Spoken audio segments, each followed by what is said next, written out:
Whoa, whoa, whoa, whoa, whoa, whoa. What's going on? Illuminators.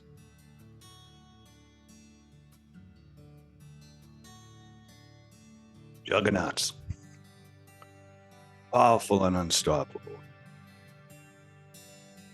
Observers, participators, benevolent determinators, operating from authoritative, authentic, intelligent energy above the sun.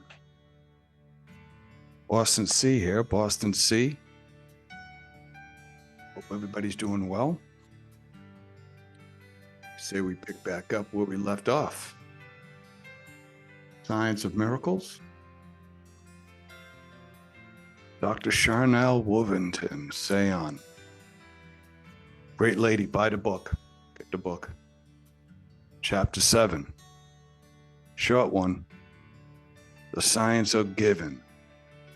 What's that, Boston C? It's your generosity. We call it above the sun, we call it trading.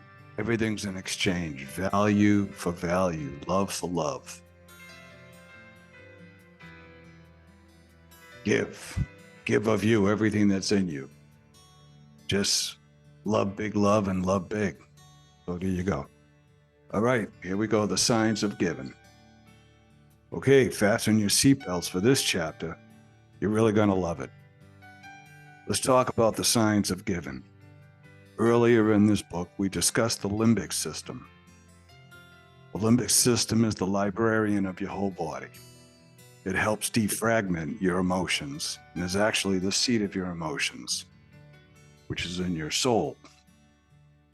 I have mentioned before how your brain cannot tell the difference between something that is really happening on TV or any type of device versus real life. Even though you see it on television instead of actually experiencing it, your limbic system cannot differentiate between fact or fiction. The limbic system also cannot tell the difference in time. That's why a lot of times when we do therapy or we keep talking about how we did not make cheerleader in the 4th grade, if that's really an issue, then your body can experience all the rejection and fear as if it is happening now instead of 20 years ago. This isn't good for yourself or your body or your biofield. We spoke about how the limbic system also cannot tell the difference between you and me. So if we judge others, we judge ourselves. It is also not good for the cells, the 50 trillion cells, probably not for the 100 billion neurons in your brain too. Probably not good for none of it. Not good for the cells or the biofield because we just get a match back. Oh, so we'll get match back what we give, right? It does not draw the line of separation between something that's happening to me versus something that's happened to you. This is why we can hear about someone going through something awful, yet we feel the pain and or experience ourselves. On a positive note, if someone is going through something joyful and amazing, we also feel the same joy and amazement. So what about giving? Regarding giving, science proves that every time we give something, our body and our limbic system will process it as if you were giving it to yourself first. That's good right there, right? Because by giving, you like giving because you know the feeling that the other person is going to feel when they get the gift or the surprise, whatever it is, right? Right? Isn't that good? That's good. It stimulates the entire brain and activity in your cells to show that you were actually given to yourself. So you have a response in your cells and in your entire body that shows you gave it to you, which you did. You gave it yeah. Yeah. There's no line of separation that you actually gave it to someone else. Let's look at some scriptures. All right, here's the word. Listen to the word. Luke 6:38. Give it and it will be given unto you. Good measure, pressed down, shaken together, running over into your lap. The word lap means bosom. It is Greek 2859 in the Strongs, which means an intimate position, a union and intimacy. When we give, we're giving to ourselves. There is a physical scientific response in the body that does not know the difference between giving and receiving. Remember the whole thing about reaping and sowing? Let's look at Proverbs 11:25. A generous person will prosper. Prosper could mean a lot of different things, not just money. Whoever refreshes others will be refreshed. Kind of sounds like the science of the limbic system, receiving, being encouraged and or refreshed as you give to someone else. How about Proverbs 18:16? It says, a man's gift makes room for him and opens the way to the presence of the great. The presence of the great. Apologize. Okay, that word opens is Hebrews 73:37 in the concordance, which means to be or grow already enlarged to make room for. As we give, we're already positioning ourselves for enlargement. It already comes back to us at the same time. Deuteronomy 8:18, he's given us the ability to create wealth. True story. Again, this is a chain reaction type of creation. When we give, we are charging our limbic system to do its thing. Think technology. Companions, think technology. And charging our biofield to be the code of giving and the code of generosity. Could be the code of love, right? Everything that's good, right? Which brings us back a match. In Acts 20:35, Jesus said, it is more blessed to give than to receive. Giving shouldn't be something you do when you can. Giving should be a state of mind and a practice. You're just giving what's inside of you. So anything that's not good, work on your junk, but get the good in you and then give it away. That's all. Just pay it forward, right? It's simple, but you got to practice.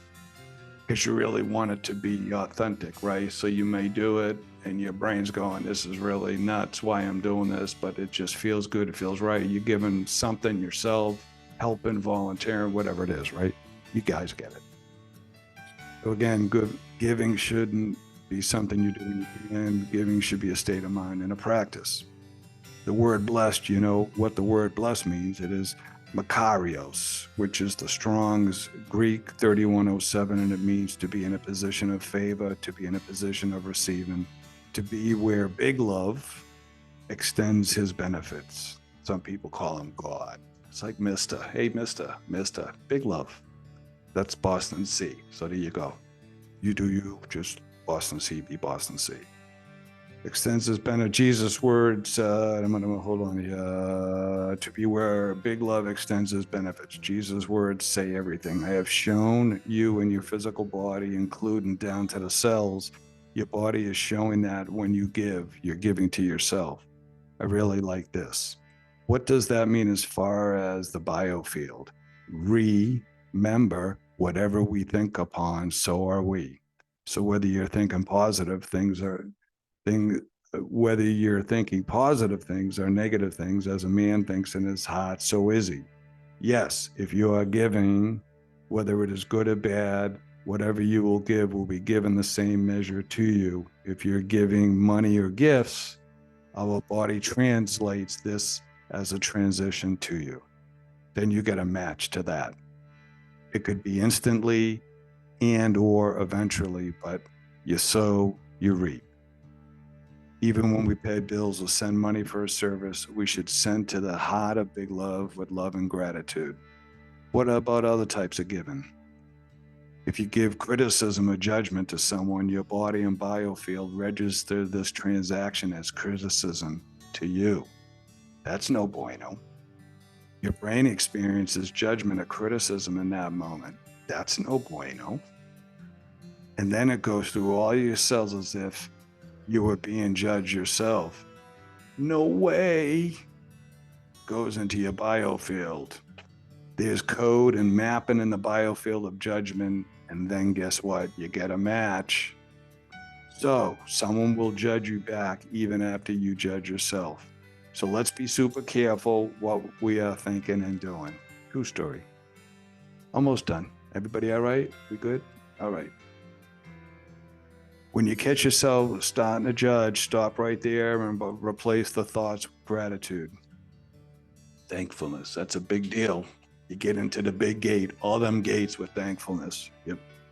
We can replace those thoughts. That's a choice.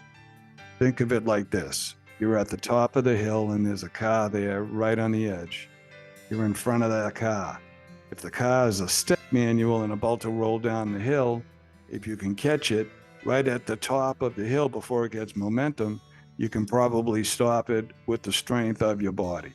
And if the car has started to roll halfway down the hill already, the momentum of that car will probably run you over.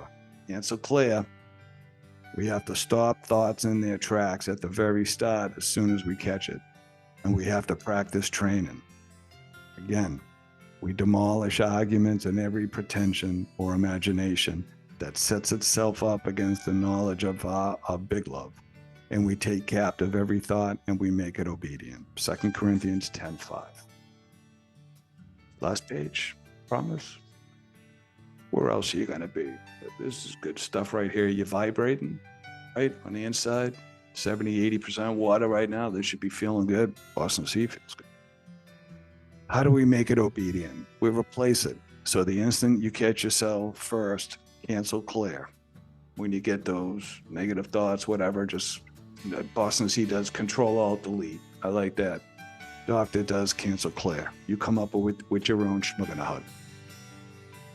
So when you get a crazy thought, whatever, cancel clear, then quickly bless and send love and light to whomever, which is really you. So yeah, love you. And then you can love somebody and not like them. Just be real with how you're feeling and just deal with it and just, overcome it. And then we move on. Been doing this for a while. I know I make it sound easy. It is after a while. It's a good way to live. That's your body good. All right, then quickly bless and send love and light to whomever, which is really you. You quickly also receive this. You give out and you're actually receiving first on a physical level, then on a biofield level and a spiritual level. As we practice this over and over, we can actually hardwire new paths into our brain to automatically think positive, loving thoughts. This is called neuroplasticity. Change your thoughts, rewrite the neurons, get new ones, new connections. Beautiful. I love it. This is what the big lie doesn't want you to know. Yeah. Don't worry about the big lie. Nothing. When we have old programming that may have trained our minds to be critical or in fear, as we practice new thoughts, we can scientifically alter our minds to go on autopilot with new thoughts and paths. Remember the colander with the sticky note. Think on these things. As we are disciplined with practice, we can shift things internally. When we shift within, we also shift our biofield externally, which gives us a new match outcome. Take time to practice now. So good. Love this stuff. Love this stuff.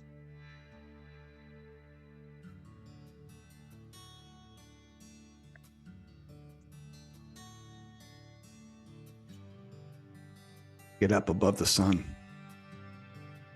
Get up above the sun. We're here below the sun to make a difference, change the atmosphere. But we do it from a perspective of living above the sun.